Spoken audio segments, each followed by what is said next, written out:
Did that hurt your head? Did that accentuate the pounding in your skull from all the alcohol you drank last night? I'm sorry. No, we're not. Because it is time for you to get up and it's time for you to make some eggs, some bacon, some sausage. Get the coffee going. And listen to your favorite Hangover Cure podcast. It's the weekend edition of Sports Frenzy 2.0. So drink a glass of water and pop some aspirin. That's your Uncle Dave. That's your Uncle Kev. We're going to get right into it, of course. What do we always start off with, Dave? It's all about music. Rock and roll, baby. Album review for the week. Long awaited new solo album from Myles Kennedy. Of course, the voice of Alter Bridge and The Conspirators with Slash. Yep. The Art of Letting Go is his brand new solo album. Hopefully, in 2025, he will find a way to come around somewhere close to us. Yep. Love to see him. Within a 2.5 hour radius. Yep, love to see him solo. So good. But 10 songs on The Art of Letting Go. Dave had to catch up at the last second here. Yep, my final run through, which did not get to do like I normally am able to because of home repair issues that popped up. Yes, home repair but issues, alas. and then people like me bugging him for help on my repair issues. So he's a god. I am bowing down to him right now. He is the home improvement, home repair god. Because some of us were more born to discuss music in movies than to actually fix shit. You mere mortals. Yes. So The Art of Letting Go, I will say, the first two songs are like a 1-2 punch. Great 1-2 punch. The title track, and then, of course, Say What You Will. Yes. Which we reviewed months ago. I still think a contender for Best Song of the Year. Very good. And I enjoyed Mr. Downside as well. Track 3? Yeah. Yeah, track 3 and 4. Now, I know you mentioned to me that you thought Miss You When You're Gone was a little bit of a Mammoth WVH. Yeah, it kind of had that feel to it. See, I have notes saying I think tracks 3 and 4 they remind me more of Alter Bridge. This sounds to me more like what he would do with Mark Tremonti and Alter Bridge. Yeah. Little bit poppier, little less heavy, little less off the beaten path, because he can go into his acoustic moments. He will do things. He does a lot of different things. Oh, then we get Behind the Veil. Yes. Yep. Which is okay. It's one of those slow, heavy, slow songs. Yeah, it's not bad. It's just not as strong. So once again, as we hit the midpoint of an album, we hit that mid-lull. Yeah, I hear you. The overall, before we even get through the rest of it, my overall opinion of this album is that it's weaker than his previous albums. It is. But it's not weak. Right. Does that make sense? Yes. It's still a strong album I will listen to in the future. It's a but standard. It's not quite up to the standards that he has set before. Because I believe the last solo album he put out, we both had at the top of our I think album we both charts gave a couple it a years 4. ago. Yeah. Yeah. This is not quite there. No, now I didn't like Saving Face at all. Saving Face to me was really lacking. Yeah, it missed pieces, and again, we're in that doldrum period. And but I will say I think I like Behind the Veil more than you. Probably. I'm more into the whole tempo change. Yeah. I mean, it wasn't bad. It was good. And then you've got Eternal Lullaby, which is kind of I still kind of liked it. It was okay, but I think it was still the weakest of the songs on the album. Oh, you think that was the weakest? No. God, no. Oh. Saving Face was, to me, the weakest. So And I think Dead to Rights got a little bit... it got a little... generic. Yeah. You know. You're dead to rights and now I'm on to you. Okay. Yeah. Yeah. Okay. End of the... Yeah. Got a little lazy. And then... But Nothing More to Gain kind of rebounded in the second half. That Right. was the strongest of the second half of the album. Right, and that was the second single they released Right. off of this. Which, surprisingly, it was that far down. Being the second I was release. actually, when I saw the sequencing of the album, I was actually encouraged because I hate when they lump all everything up front. Yeah. We've released 3 songs from the album. Those And are they're the going to first be 3 the first songs. 3. Yeah. That gets a little lame. Yeah, then you wonder, oh my God, what am I in for? If you've just pushed all the first 3 singles at the top of the album. I like the fact that he closed the album out with a song called How the Story Ends. Yes. It's a good song. It's not a great song. Right. It's decent. Right. So. I will give The Art of Letting Go a solid 3 frenzies.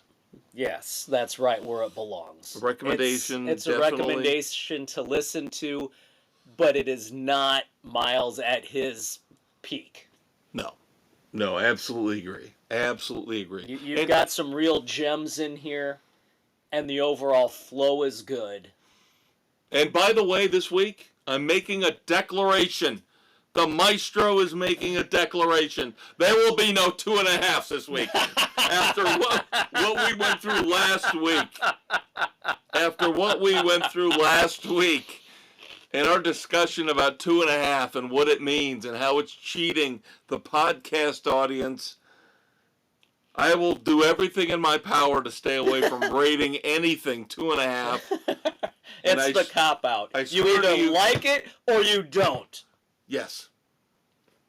So this week I will not give a 2.5. No middlings. No. All right. I can't promise anything beyond this week. There but at least I promised you people this week. No 2.5. As your future vice president, and the man to my right, the future president. There is no 2.5 rating this week. So 3. A solid 3 for The Art of Letting Go. And we have 2 new songs to review this week.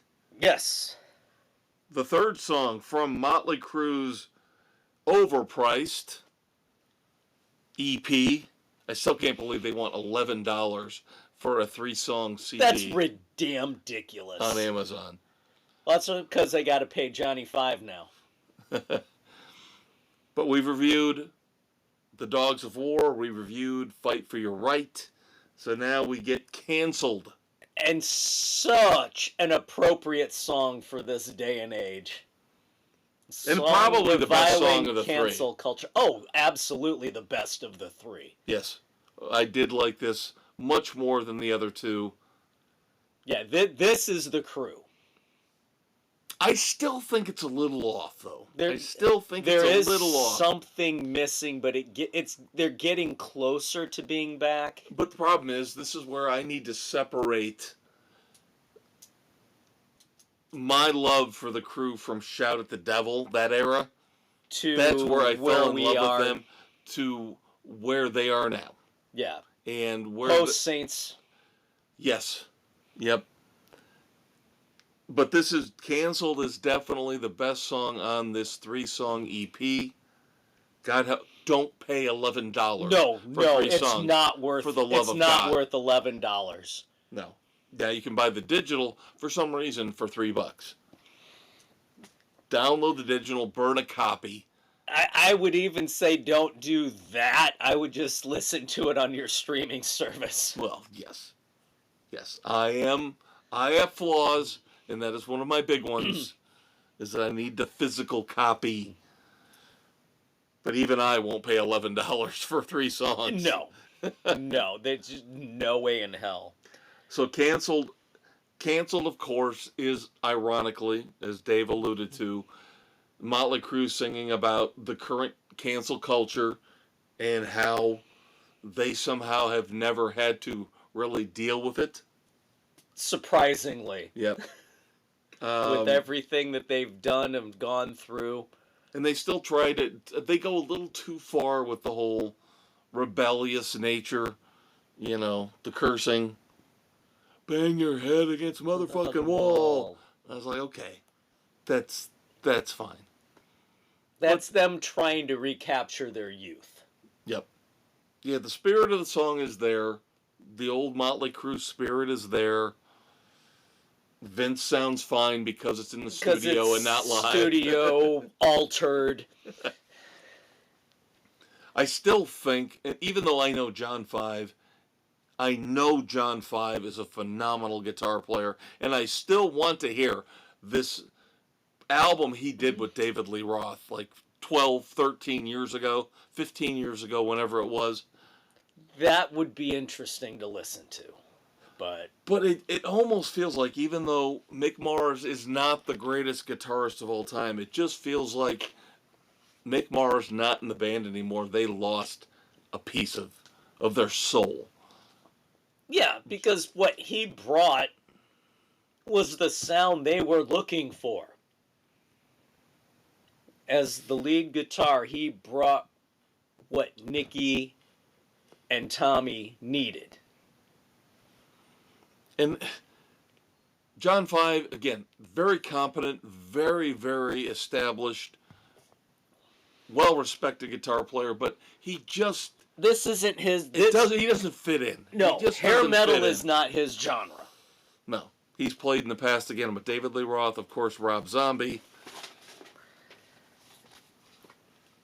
That being said, canceled, I will give a week 3. No, 2.5! Week 3. Week 3. Week 3. Week 3. Week 3. We've got this. Week 3. And then we move on to the second single. Tears for Fears, of course, their upcoming solo album, or live album, sorry. Yes. With 4 studio songs on it. Second one here being Astronaut.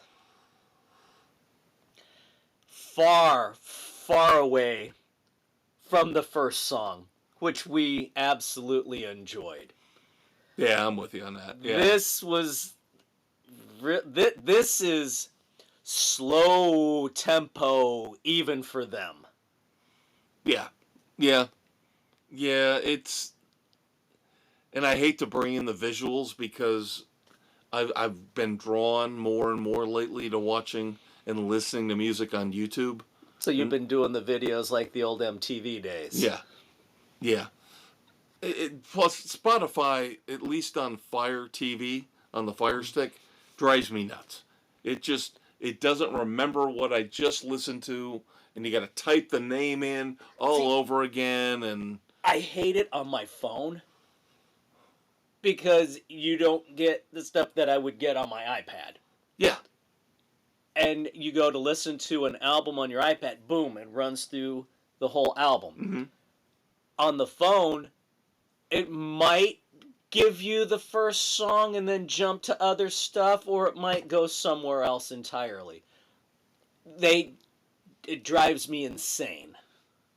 Yeah, it doesn't matter. We're recording on a Chromebook right now, and if I were to call up Spotify on the Chromebook, completely different interface, like you're saying, might jump around and give me... I prefer to... This is why I just want the CD. Just give me the CD, and I will listen to the tracks I want. If I want to run through the whole album, ad-free, I will. There you go.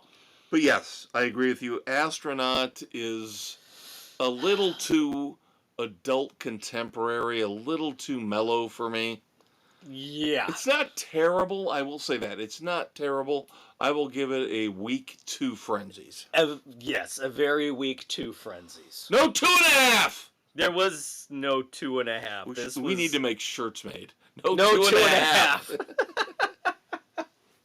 People will think we don't like 2.5 Men, which is fine because it wasn't all that great a show. No, but they would just say, "What does that mean? What is that?" Let me sit down. Let me buy you a drink, young lady with the big boobs, and let me tell you. So it'd be a great opening line. That would be.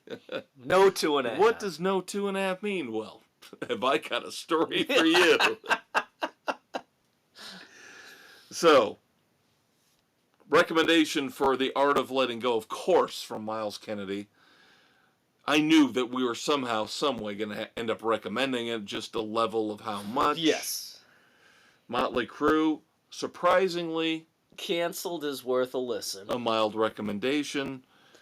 Can't really recommend Astronaut No. from Tears for Fears. Just a little too wussy. Yes. A little too wussy.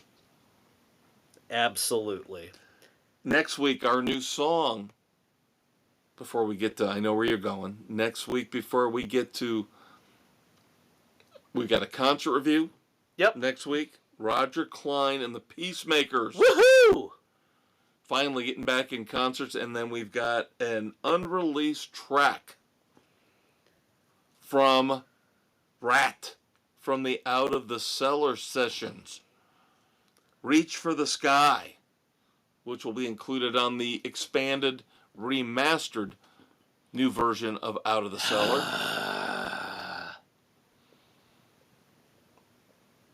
Now, we had one other band, right, that you recommended last week? The Commoners. We were going to try and get to The Way I Am.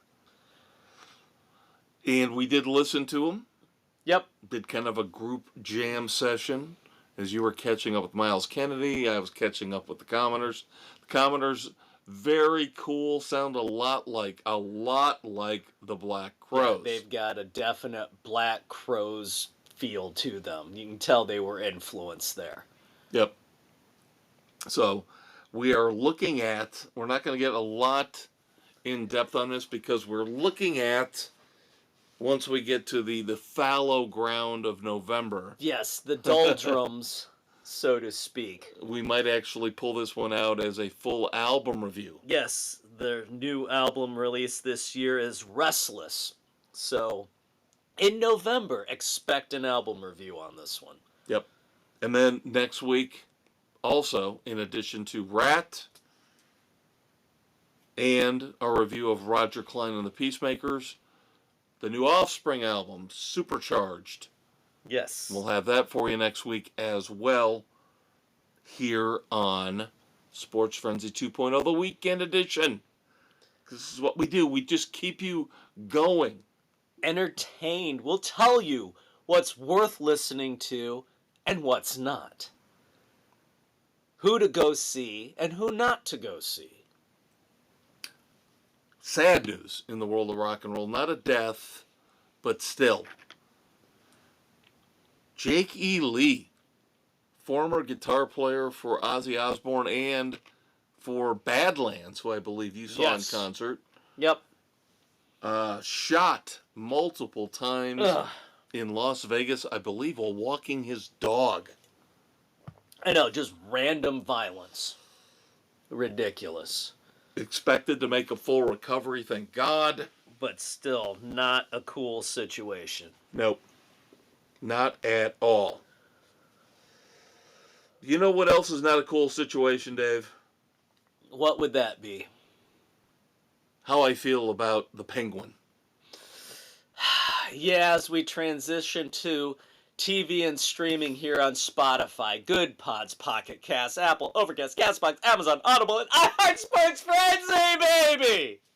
Otherwise, of course, known as iHeartRadio. Do not forget to check out the Facebook page, especially if you also listen to our Sports Edition, which drops early every Thursday morning for all of our picks.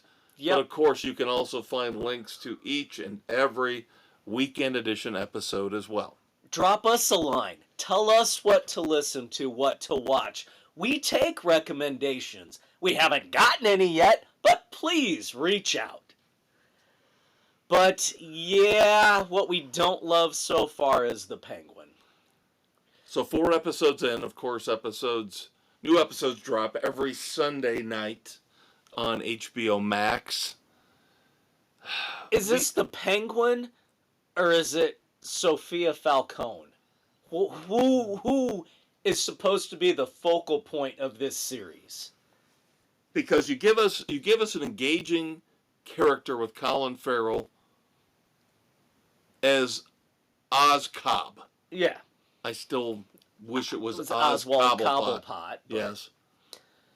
But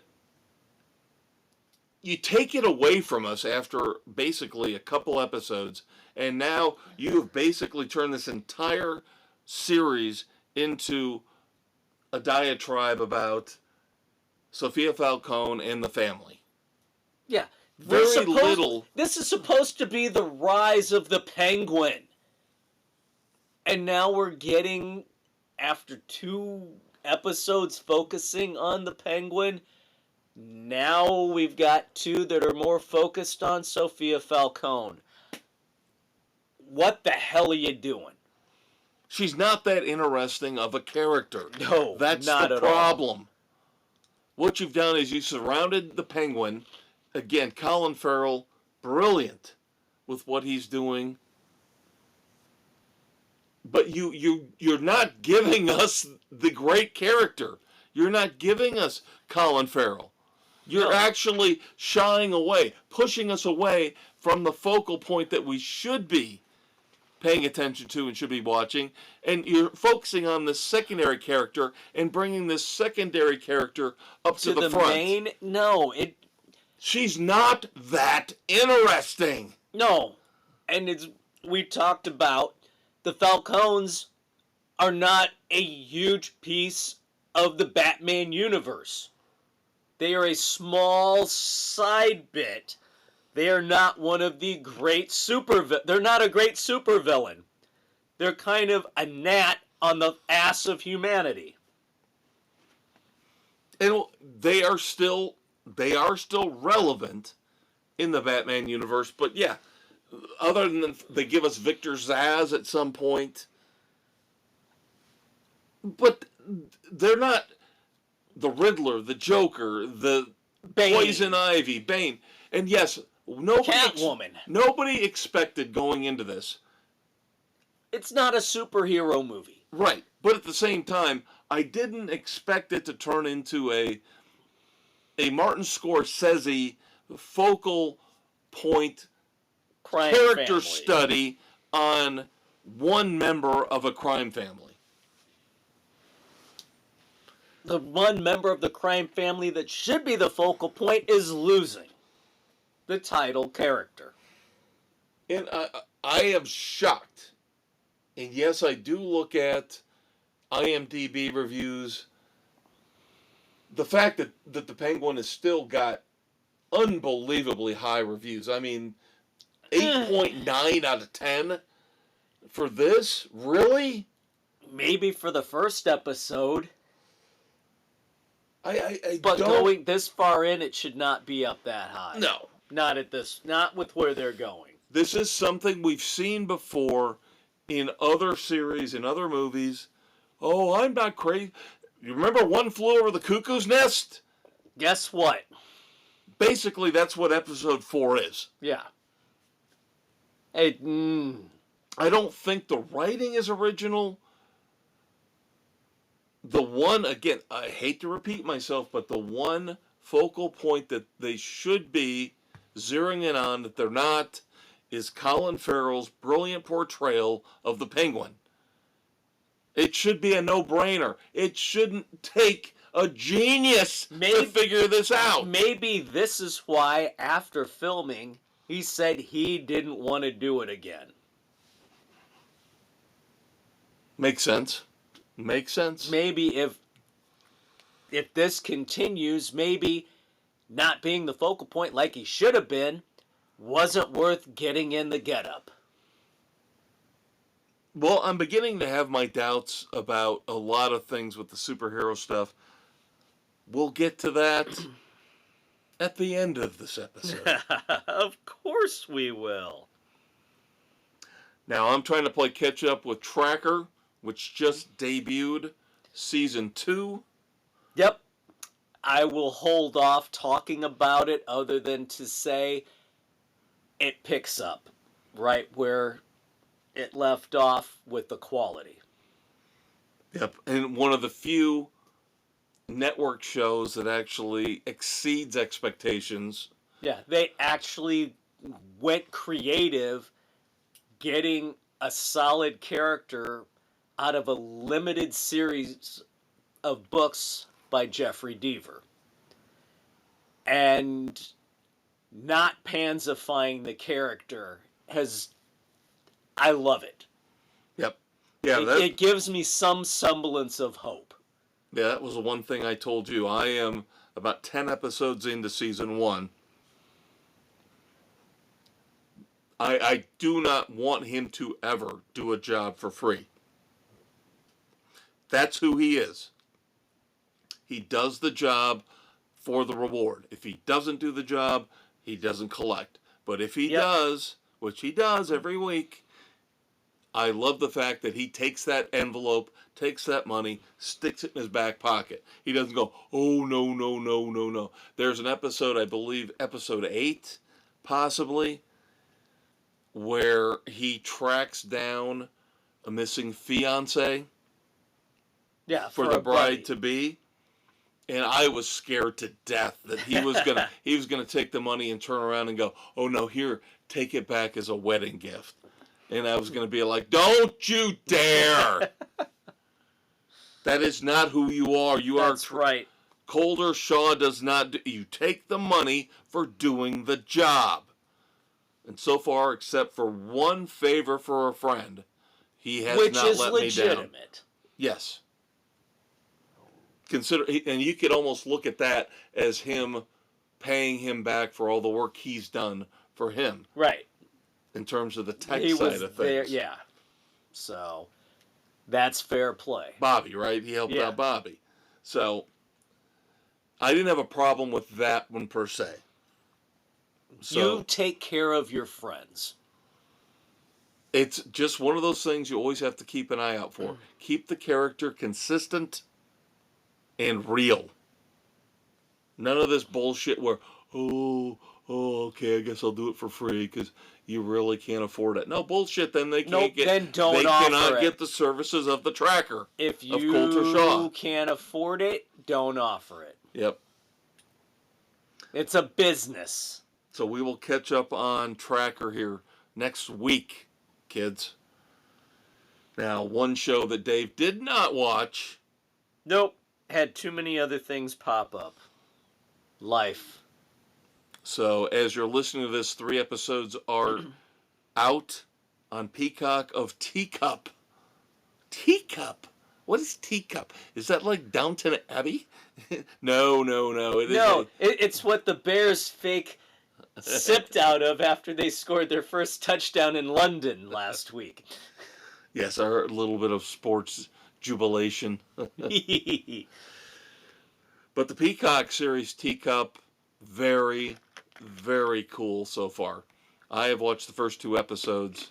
As I mentioned, 3rd episode is already out now. As you're listening to this, you get the creepy pictures of the guy with the gas mask on. It's very cool. I would recommend, if you start watching it, get through the first 2 If you don't like it after the first 2, then give up on it. But by the time you're through the first 2, you should be thoroughly hooked. Because then most of the interesting plot points have been laid out for you. All right. I will let you know if that's true next week, kids. Let's put it this way. As we segue to our movie review, very similar things involved, at least in terms of build-up, between Teacup and Caddo Lake. All right, now you've got me very intrigued. Yes, you have to be patient. Caddo Lake, of course. We're trying to do scary stuff here in October, as everybody is. So we got Teacup, and now we've got Caddo Lake on HBO Max. Yep. I don't know that I would say Caddo Lake was scary. I agree with that. Yeah. As more kind of that suspense. Yep. And You have to. First rule of Caddo Lake is that you have to watch the entire movie, whether you want to or not. You can sit there for an hour and go, "Oh, where is this going? I don't know where this is going. Wow, this is kind of dumb." Stick with it for the payoff. The last 15 minutes will make it all make sense. It really brings the movie together. No, as far as I don't want to give too much away. It involves time travel. Okay, we might as well tell you that. There. No, we can tell you that. It happens. If you can't figure that out in the first 15 minutes, then you're just an idiot. Yeah, but no, as far as a time travel movie, this was the most original idea that I've seen for it, and I abso-freaking-lutely loved it.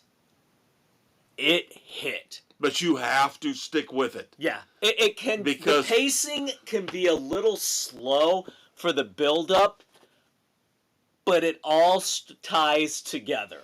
Yes. You have to. I had to draw a diagram for myself at the end of the movie with arrows, trying to explain, to get it all together in my head. And I definitely want to watch it again to make sure the things that I missed in the first hour, knowing what I know now at the end. That how it all came up. Right, the clues, the visual clues, the things that some things I go, now I remember that. Oh, I remember that. Oh, damn, that's why that particular thing looked that way. Yeah. Yeah.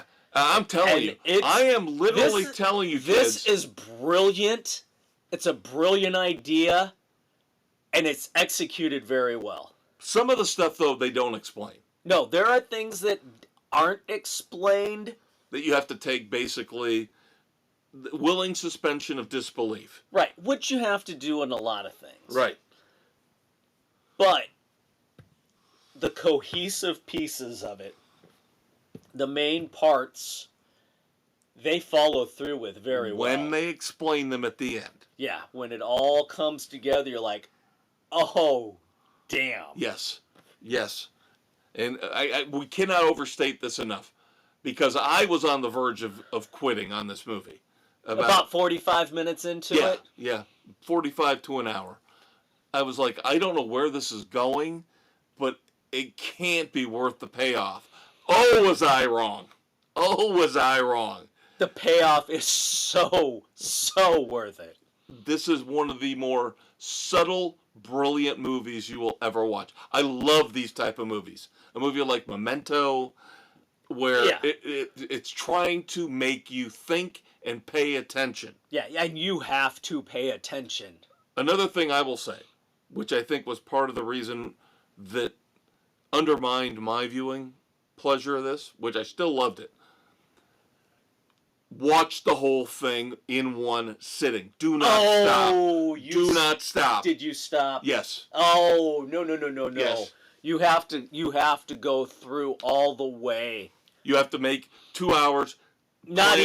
Plan 2 hours to watch the whole thing. It's like an hour and 40 minutes. Well, you gotta have bathroom breaks at least. You know. You gotta pause for bathroom breaks. It's about an hour and 40 minutes. Don't watch 45 minutes like I did and then come back a night later and watch the rest of it. You lose the momentum. You have got to watch it in one sitting over one night. Yes. Absolutely. There are still some weird things that I need answered, though. Because there is... I'm not going to spoil it. Dave and I might need to discuss off mic, but there are some weird family dynamics that come into play. Yes, that I don't know if I can fully resolve. But that's where you need your diagram, kids. Yes, exactly. Because the diagram, you're going to look at the diagram and go, wait. Whoa. Yeah, whoa. Who's related to who and what and... Whoa. Just whoa. If you like your movies requiring you to think a little bit, which most of us should. You're not spoon-fed. Yes. Caddo Lake is right up your alley. Yes. Solid 3 frenzies for me. Absolutely. A solid 3. There's just enough in there to keep it from going up higher, but this is such a recommend. Yes. Yes. Absolutely. Absolutely. Once again, this will separate you from the unwashed masses. This is a movie that requires you to pay attention, look for visual cues, remember what happened 15 minutes ago, remember what happened 30 minutes ago. Remember what happened at the beginning of the movie. And put it all together. If you want to do a diagram like me, go ahead. But I like movies like this that make me think, that challenge me, that are puzzles. It's like trying to figure out where are they going with this, and then you, okay. And it will take you a while. Then you kind of start to see where things go, and then the reveals build, and you're like, effing A. Yep. It is worth the payoff. Trust us. Absolutely worth the payoff. Trust us. It might seem like a slog for the first 45 minutes or an hour. But that just worth the sets payoff. the tone for the payoff. Yes, and pay attention to everything. Everything. All the little subtle details in the background. From the first minute of the movie on, pay attention to everything. Like I said, do not split this movie up into multiple nights. Watch it in one night. Yeah, because it's in the background details. Yep. And that's what makes this a brilliant movie. Now, before you get to your book review, a couple little news items. Movie we have talked about coming to Amazon Prime here. The trailer is out for Nautilus. So you might want to check that out. Yes. You and I have seen Kevin Smith on tour. We have. But we have never seen him on tour for a movie where he will screen a movie and then discuss it. No, we have not seen one of those. Supposedly in 2025, to celebrate the anniversary of Dogma, he is going out on tour. Going to screen Dogma and then discuss it with the crowd. Oh.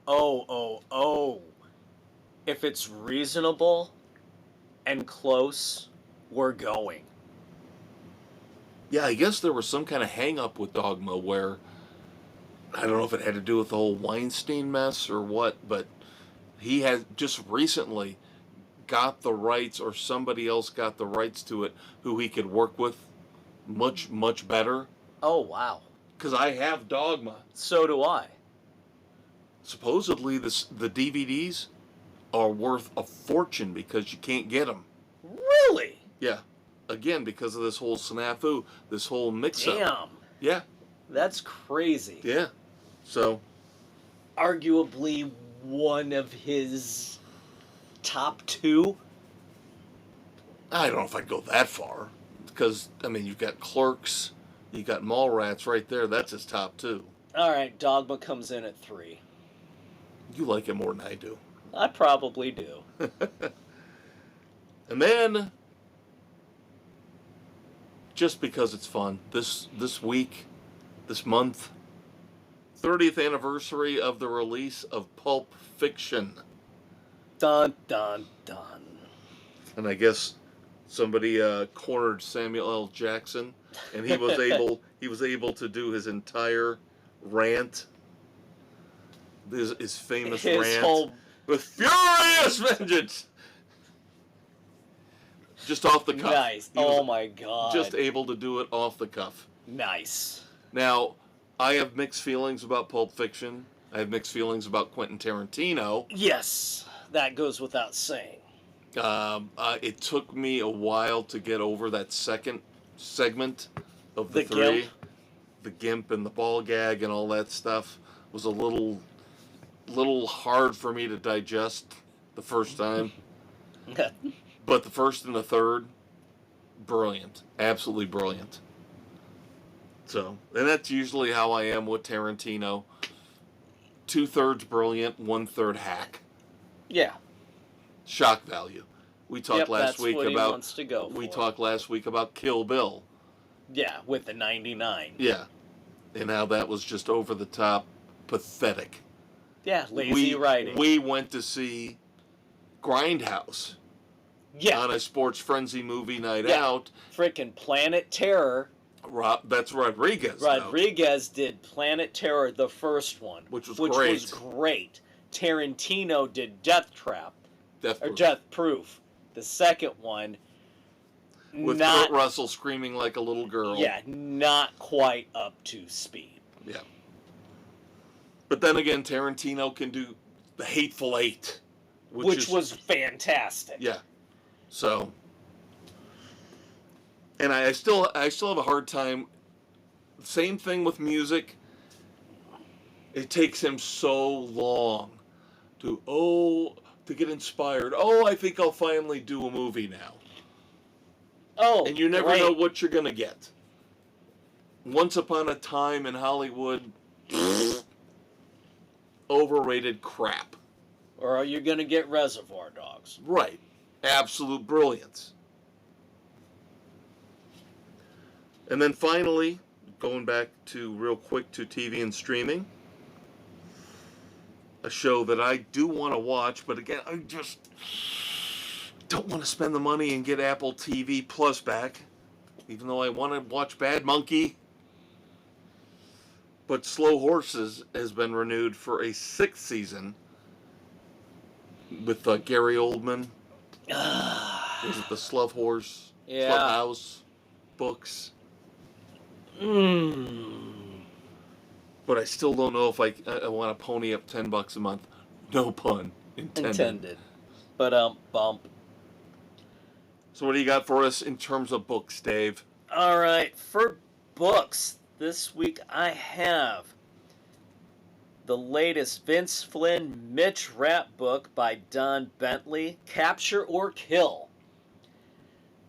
This one actually takes Mitch and his cohorts back a few years from where we're currently at. So this goes to right before SEAL Team goes in and takes out bin Laden. So the story fully sets the stage for that act to happen. So it's getting confirmation of the location, trying to work through that, and then a whole run of a new type of missile that the Iranians have got to take out the American contingent for this Middle East Peace Conference, which could threaten, once they get wind of the assault going, threaten the Marine contingent on their flight to the bin Laden compound. So Mitch and his cohorts have to figure out, is he really there, to set the plan in motion and then make sure that they are able to get there safely. So going back a little bit, very intriguing, very cool how there's a storyline that took place and this kind of happens right after it, but it isn't mentioned anywhere else. So I kind of like the way they did that. A few little pieces that could have been tightened up, but it's definitely a solid 3.5. I mean, it's Mitch freaking Rapp, for crying out loud. The American Assassin. Of course it's going to be good. The writing is still solid. Bentley has done a phenomenal job picking up on what Flynn has set in motion. The nuances, he gets it. He does it very well. So, well, 3.5 is a it's a solid rating. It's a solid story, and merging what real life event with the fictional build-up to it is really well done. All right, question for you. Do you get the link we have already established here in this episode of the weekend edition between our movie review and your book review? Yes, where there's a little bit of a time shift. No.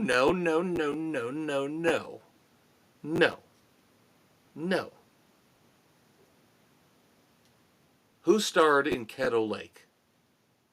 Oh, yeah, there we go. Dylan O'Brien starred. Who played Mitch Rapp in American Assassin. I forgot about that. Good movie. Not great movie, good movie. Good movie. And of course, it's got Michael Keaton playing Stan Hurley, who makes an appearance here in Capture or Kill. So, fun. Yeah, I am trying to focus on 3 books right now. The problem is I know Lee Child is coming out soon, and I know I'm going to drop everything to read the new Reacher, so yeah, that will take top priority. But I'm still working my way through Backblast, of course, in the Gray Man series, and then I decided to try to go back and catch up with the Jesse Stone books. So they're good enough and where they keep pulling me in. I'm pissed off because the next installment in the Cole Hitch series pushed back again. Another freaking year. This is getting damn ridiculous. Well, this is the 3rd time it's been pushed back. Well, I know. I've been paying attention. The only thing I can say to give you hope is that outside of the Spencer books, outside of the Jesse Stone books, I know they took a lot of time off before they started up the Sonny Randall books again. So I wouldn't give up. I wouldn't give up. Damn ridiculous. Hope that they're going to keep the series going. But it's too. Why are you pushing it back a 3rd damn time? You and I have talked about this. Nobody cares about westerns anymore. Outside of you and me. Which is sad because this is a great fucking series. Yeah, but movie-wise, in books, the days of Louis L'Amour, the Clint Eastwood westerns, that's all gone and done and over. Sad. Nobody wants to deal with the clean, simple, good versus evil morality plays that we enjoy in a good western. No. Well, there we go. They're not politically correct. Yeah, that's what makes them awesome. So, all right. Before moving on, I should have brought this up in the music segment, but I have a badass of the week. So do I. I wonder. Go ahead. Brantley. Oh! Are you kidding me? And his wife Amber. Are you kidding me? Are you kidding me? And again, we don't compare notes. We don't. No, this is so fucking awesome. So we both are. This guy gets a double Clint Eastwood badass of the week. Brantley Gilbert and his wife Amber.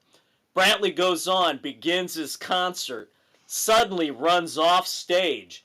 His wife is giving birth in the tour bus. So he goes back there, and I guess they got the camera following or whatever, and he's on the phone with his mom saying, "Yep, baby's on the way, gotta go, call you after." Gets in there, they've got a midwife, because I guess it was close.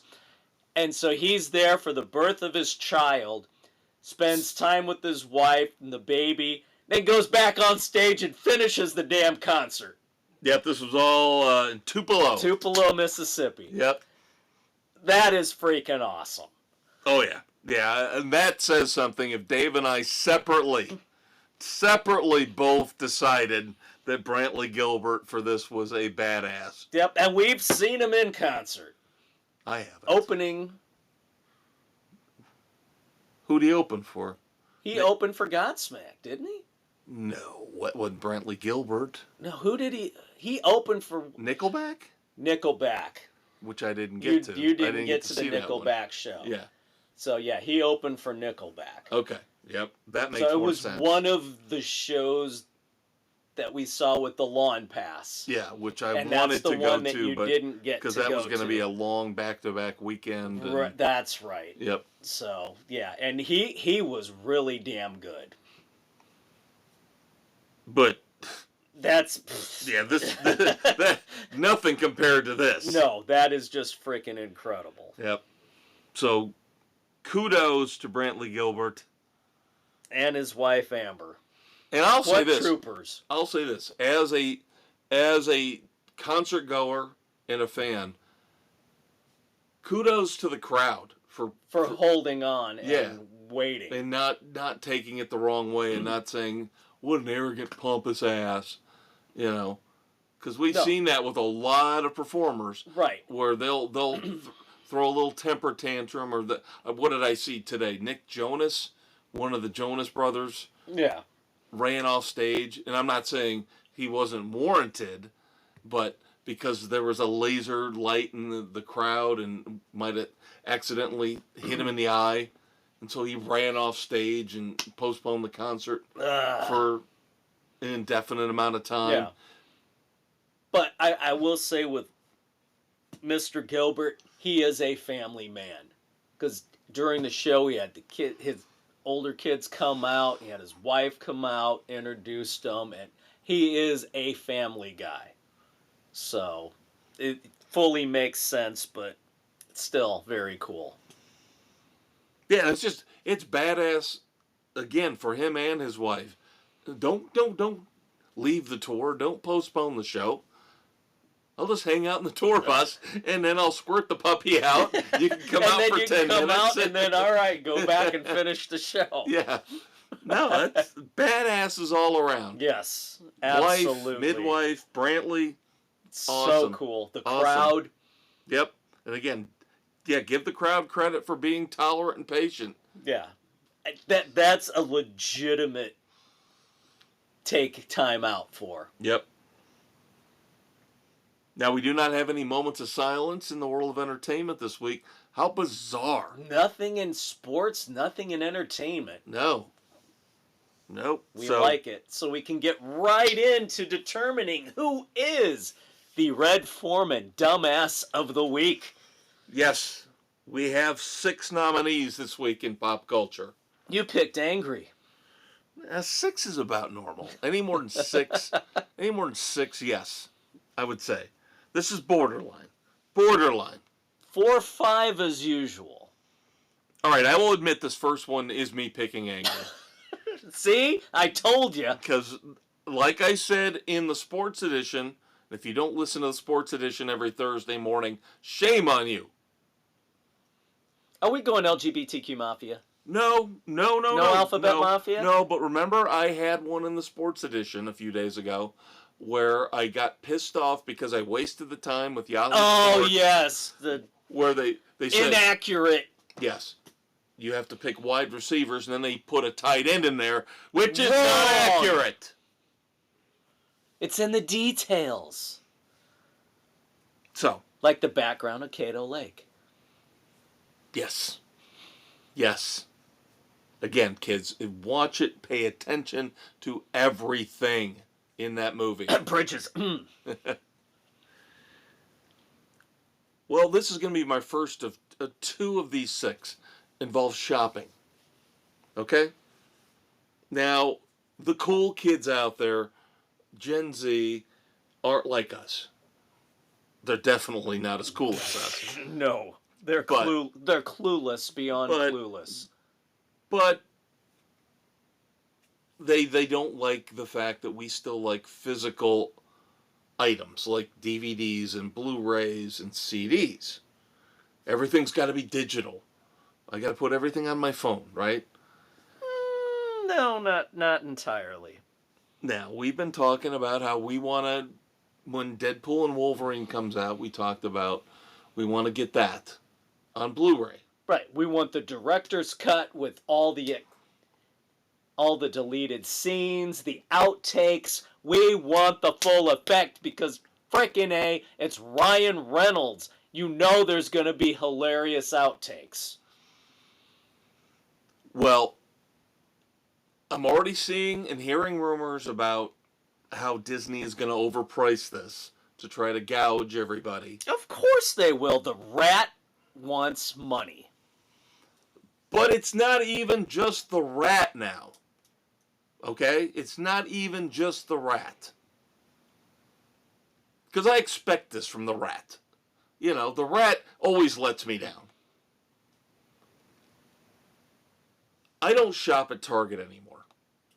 I haven't shopped at Target for a long, long time. Target, to me, has become too bougie. Good Lord, Shnikes, now I'm trying to remember the last time I was in a Target. Well, let me tell you, Dave, there's a good reason not to go to Target anymore. I happen to just go, well, something we talked about again off mic. Amazon's prices are not coming down either. No, now, they're still better. Little... They're still better than most, but they're not matching prices like they used to. Let's put it that way. I got the new Offspring album. I got the new Myles Kennedy album from 2 other places for a lot cheaper, and Amazon would not drop their prices. Now Bezos has to pay for his space stuff somehow. But I will say that at least with the movies, they're still holding their own to a point. They're not egregiously overpricing things. However, Target is a different story. I decided, I haven't looked at a Target ad in a while. Let's look at a Target ad this past weekend. And I made sure that I signed in so they knew where I lived. I didn't live in New York. Or I don't California. live in LA. Now, these movies aren't movies that I really cared about. I was not going to buy them in any way, shape, or form. But their new releases in their weekly ad this past weekend for Harold and the Purple Crayon and A Quiet Place Day One. Over $30 for the Blu-ray. Hell no! Not the 4K, just the Blu-ray with the digital code. Not even the Blu-ray regular combo? Not combo, no. Oh, Blu-ray, hell Blu-ray digital code, over $30 for both. No. And I'm like, are you seriously fucking kidding me with this? Now I'm worried that this is where we're going now, where they're going to push us to go digital. Yes. Fuck you all. $30? Over $30 for a Blu-ray only. Not a 4K, not a combo pack. No. That's unacceptable. But maybe it's not as bad as Bath and Body Works. Yes, we're still shopping, Dave. Now, I know you and I really don't care about lemon-scented candles. I can't walk into that place. Allergies kick in and whatever. Some of the stuff they use in there, instantly eyes water, nose starts to clog up, and I start sneezing. Well, they have a new candle. Well, they used to have a new candle, let's put it that way, before they had to pull it off the shelves. Uh-oh. This candle was called Snowed In. And it looked very innocuous and looked, holiday candle. And did it have top secret information at the bottom of it? No, the problem was, it wasn't the scent. Well, no, I just thought Snowden. Oh, very clever. Very clever. No. This is one of those situations where we look at it and we go, are people overreacting? Or were the people working at Bath and Body Works not paying attention enough to the packaging? Or were they trying to pull one over? that's the thing. You guys can be the judge. You can go out online and look at the images, but what they were trying to do is, when you were in school, guys didn't like to do it, but they made us do it, where you cut out the paper snowflakes. Oh, yeah. Yeah, you remember that? Yeah. You'd cut them out, and then you'd open them up, and ooh, isn't it pretty? Isn't it? So the image on this candle, on the covering around it, the wrapping, was supposed to look like that. Problem was, somebody wasn't paying enough attention, because the way it looked with the cutting and everything made it look like it was 4 or 5 Ku Klux Klansmen. With the hoods? Yes. Yeah. Oh. Because you can see that, right? You can see how that could happen. Oh, yeah, depending on the cuts. Right. Yeah. But they went ahead, they printed out thousands of them, put them out on the shelves, and then somebody happened to go... You're making the angle cuts to get the... Yeah. It's a legitimate mistake. Or is it? Well, that's the thing. You look at it, and you go, yeah, I can see that. Or are we really pushing it, trying to see it? That's my point. When do we get to... Why does everything have to be a subliminal message? Sometimes things are what they are, with no subcontext at all. But of course, they've pulled the candle off the shelves, apologized profusely for the packaging, and of course, we'll never see the candle again.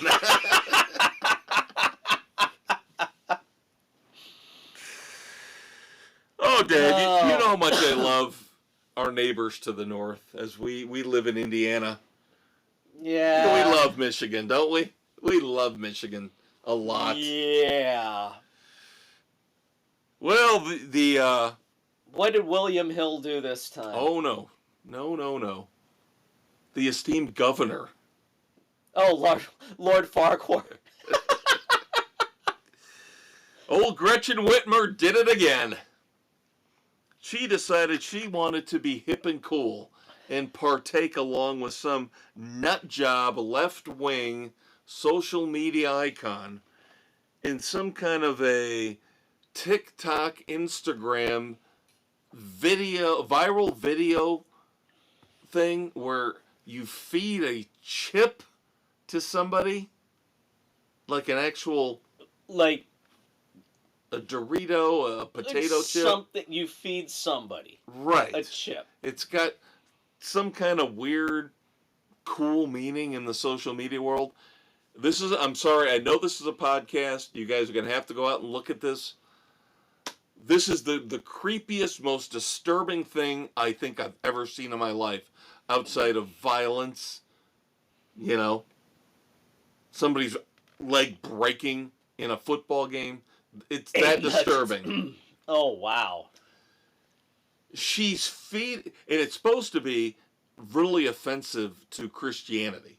Because it mocks like she's mocking the communion. Oh, hell no. Yeah, she takes a Dorito. Oh, hell no. Feeds it to this woman who's on her knees. Oh, no. The woman eats the Dorito and sits there and goes, oh my God, this, goes into this like mini little ecstasy thing. And then the camera pans back to old Gretchen standing up above her, staring in this really creepy stare at the camera with of course, Kamala Harris, Tim Walz camouflage hat on. Not cool. Not cool at all. Just like Bath and Body Works. Who in your camp? Who says this is a good idea? Don't you have anybody double checking what you're doing? As a public figure. And this could be your next president of the United States.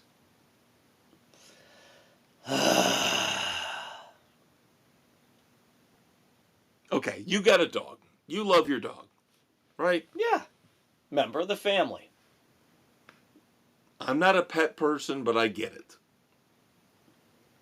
I come over, I try to love your dog. Sometimes it works, sometimes it doesn't. She's skittish. She's skittish with us sometimes. But I have limits. Okay? And I am a comic book geek. And I have my limits. Oh, are we talking Krypto? I'm starting to worry about James Gunn. And I'm starting to worry about where he's going as he relaunches the DC comic book universe. Yeah. So he has shared images because he loves his rescue dog so much that he decided he had to put Krypto into the new Superman movie. Based on his rescue dog.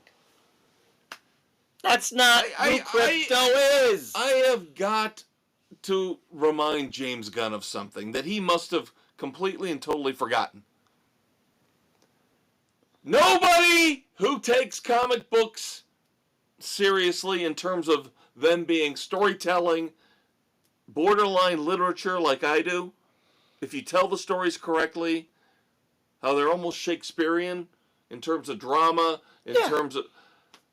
Nobody likes the super pets and nobody likes Krypto. You demean and degrade Superman when you put Krypto in.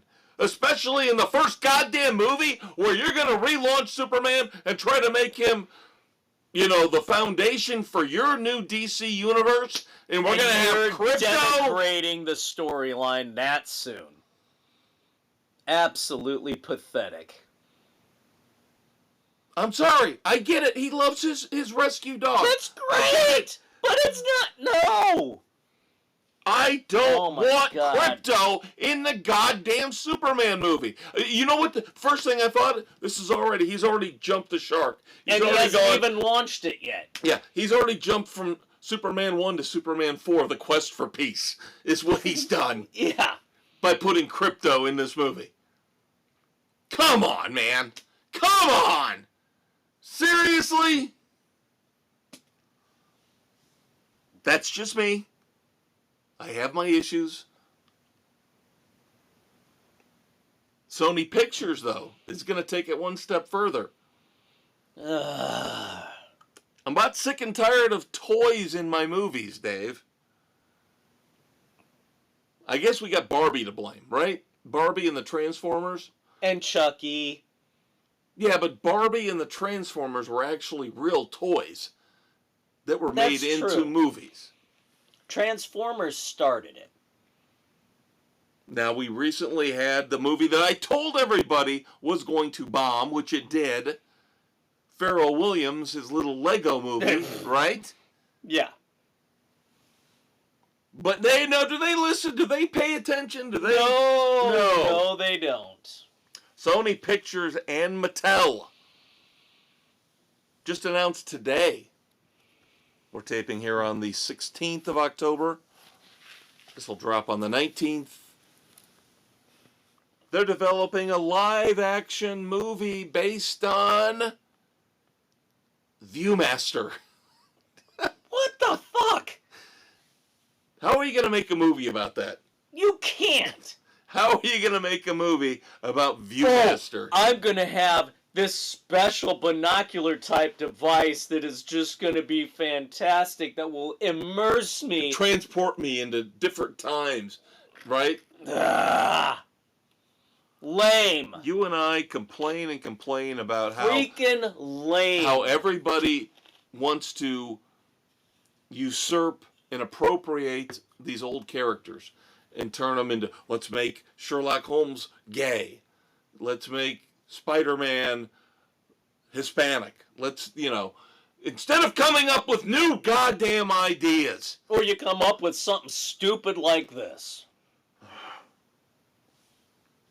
Then finally, I'm going to call out Destry Allen Spielberg. Yes, this is the daughter of one Steven Spielberg, who I believe her initial foray into directing. Her movie's coming out at some point relatively soon. But in an interview, she says, and I quote directly, "The whole system is bullshit. I want to start careers." Could I just point out that you denied somebody a chance at making their movie because you're a Nepo baby and you got everything, including your opportunity here to make your first movie, because of your father? That's the system. Harumph. That's the system. And now you're saying the system sucks, I want to change it. You're part of the After system. you're already in the system and you're benefiting from the system. You Nepo baby idiot. It amazes me how stupid these people in Hollywood are. How elitist. Well, I deserve what I got based on my own merits. What the fuck have you done other than be born to Steven Spielberg? What have you done before this? But I want to start careers. I hate the system. You took away an opportunity from somebody because of your last name. Oh my God. So there you go, Dave. Destriel and Spielberg. Gretchen Whitmer. Bath and Body Works with the Clandle. Because it made fun of my faith, I'm going with Whitmer. It's personal, damn it. You know, I think I gotta agree with you. It's just, you gotta watch the video. That's heinous. It is so creepy. It's heinous. The video is so creepy. And then, of course, this little stupid left-wing influencer who she feeds the chip to, when she's reading about all the people who are like you, saying, this is an affront to Christianity. Oh, get over yourself, you creeps. Yo, fuck you, you fucking creep, bitch. I think I gotta go with you on that one. Again, watching the video will just make you 10 times more angry because of how weird and bizarre and out of touch it is. Ugh. And again, anybody that watches I don't send anybody hate mail. That influencer deserves hate mail. And thank God we live in Indiana, because if that was our governor, oh my God. Oh my God. We got to deal with the chinless wonder, but that's fine. That's coming to an end soon.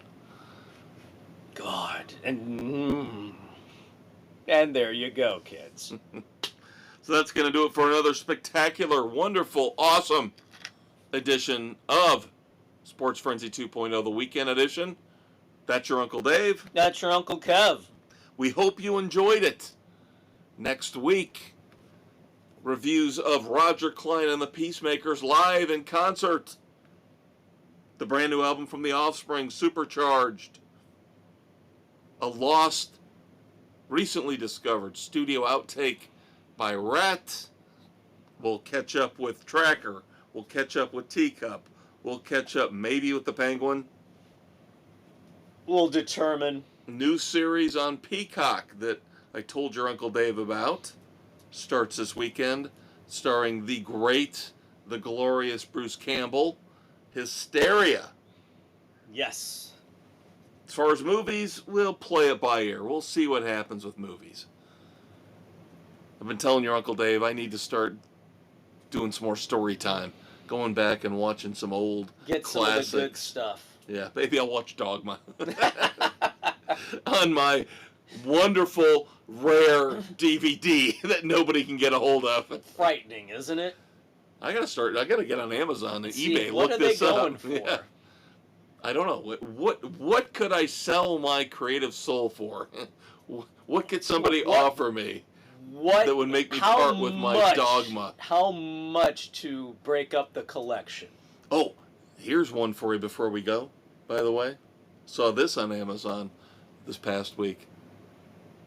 The Ultimate Clerks Collector Set. Clerks 1, Clerks 2, Clerks 3. And the animated? I don't think the animated is included. I have that, though. That's probably worth something, too. That I'm sure. Can't believe they actually showed that on network TV.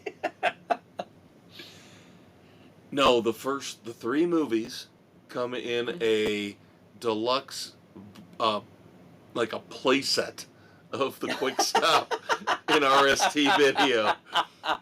And they got little stickers where you can post graffiti on them. Do they have the cutouts? Yes. Of the guys with the little plastic things you put in to move them around? Yes. Old school, like the, not the color forms, but the old Spider-Man playset. Yes. Where you opened it up and... Yes. Oh my God, that's brilliant. The only problem is $115. Oh, Jesus, Lord have mercy. Yeah, little much. That's little much. For that. Yeah, little much for little that. much for your retro, but props to them for going old school on the playset. It's Kevin Smith, so you would expect nothing less. So there you go, kids. We're done for this week. Check out the Sports Edition next Thursday morning. And, of course, in 7 days, we will do this monstrosity, this extravaganza all over again. It's what we do. Say goodnight to the kids, Dave. Good night to the kids, Dave.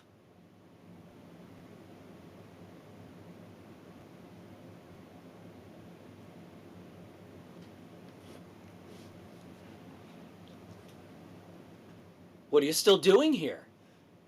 It's over. Go home.